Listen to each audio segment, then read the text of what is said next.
बिहार में final voter list जारी कर दी गई है। एसआईआर के बाद फाइनल वोटर लिस्ट जारी की गई है।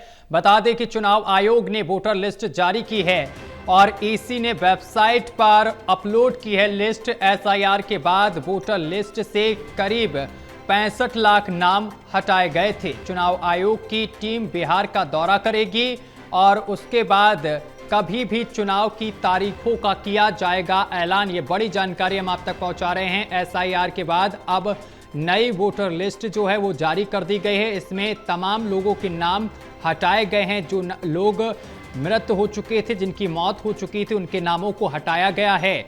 तो नई वोटर लिस्ट जारी कर दी गई है। ये बड़ी जानकारी हम आप तक पहुंचा रहे हैं। बिहार में फाइनल वोटर लिस्ट जारी हो गई है। एसआईआर के बाद फाइनल वोटर लिस्ट जारी की गई है। चुनाव आयोग ने वोटर लिस्ट जारी की है। ईसी ने वेबसाइट पर अपलोड कर दी है वोटर लिस्ट। और इस खबर पर अधिक जानकारी के साथ एसोसिएट एडिटर प्रदीप कुमार हमारे साथ जुड़ गए हैं। प्रदीप जी, बिहार में फाइनल वोटर लिस्ट जारी कर दी गई है। किस तरीके से ये वोटर लिस्ट जारी की गई है? बताया जा रहा है कि इसमें लाखों नाम काटे गए।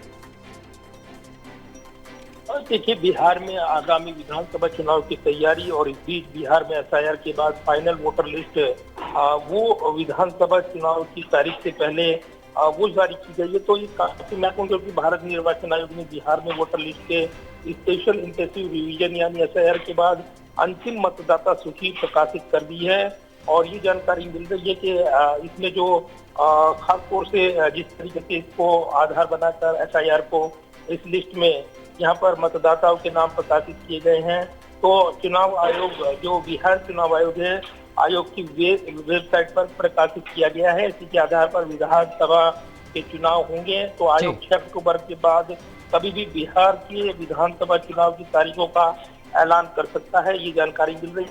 बिहार के मुख्य निर्वाचन अधिकारी की ओर से कहा गया है कि विशेष गहन पुनरीक्षण के तहत 1 सितंबर को अंतिम मतदाता सूची का प्रकाशन कर दिया गया है। कोई मतदाता की आधिकारिक वेबसाइट जो voters.eci.gov.in पर जाकर मतदाता सूची में अपने नाम का विवरण देख सकता है और उसको डाउनलोड कर सकता है। तो ये जानकारी दी गई कि प्रकाशित मतदाता सूची में बिहार के 7.24 करोड़ से अधिक मतदाता हैं। इसमें मतदाताओं की ओर से अपना गणना फॉर्म भर कर दिया गया था। वहीं दावा आपत्ति के दौरान 16,58,886 पात्र नागरिकों के फॉर्म 6 भरकर जमा कराए हैं। तो चुनाव आयोग के मुताबिक 36,475 मतदाताओं के नाम जोड़ने के लिए दावा पेश किया गया, जबकि 2,17,049 मतदाताओं के नाम हटाने के आवेदन किए गए। हालांकि फाइनल वोटर लिस्ट में मतदाताओं की कुल संख्या की जानकारी अभी स्पष्ट नहीं हो पाई है।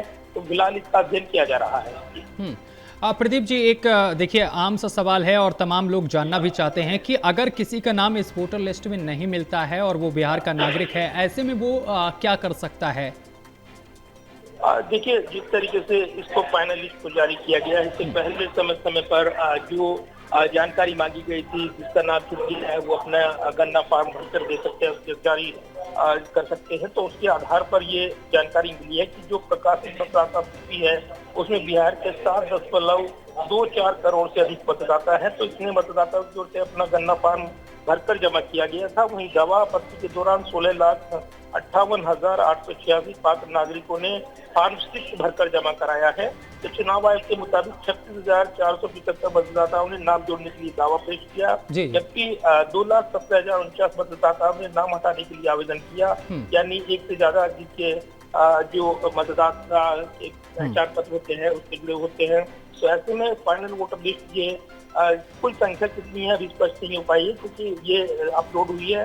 राज्य के करीब 3 लाख मतदाताओं को आवश्यक दस्तावेज जमा नहीं किए जाने को लेकर नोटिस भेजकर भी जवाब मांगा गया है। अंतिम रूप से प्रकाशित मतदाता सूची में एसआईआर के दौरान जो मृतक है, सांस्कृतिक और दोहरी प्रविष्टि वाले मतदाताओं के नाम वो शामिल नहीं किए गए हैं। ये जानकारी मिल रही है।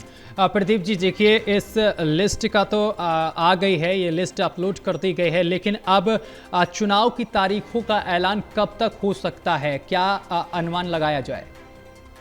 देखिए, बिहार चुनाव का ऐलान जो है अगले हफ्ते हो सकता है, ये संभावनाएं जानकारी मिल रही है।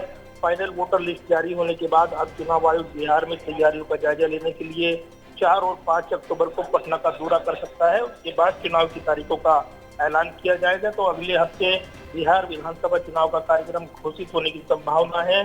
संभावना ये है कि पहले चरण का जो मतदान है दिवाली और छठ महापर्व के बाद अक्टूबर महीने के अंत में या फिर नवंबर के पहले सप्ताह में होगा। कुल 243 सीटें हैं बिहार विधानसभा की और मौजूदा कार्यकाल 22 नवंबर को खत्म हो रहा है। उससे पहले चुनाव की प्रक्रिया पूरी कर ली जाएगी। पिछली बार की तरह इस बार भी 3 चरणों में मतदान होने की संभावनाएं जताई जा रही है। बहुत शुक्रिया आपका प्रदीप जी, हमारे साथ जुड़ने के लिए और तमाम जानकारी साझा करने के लिए।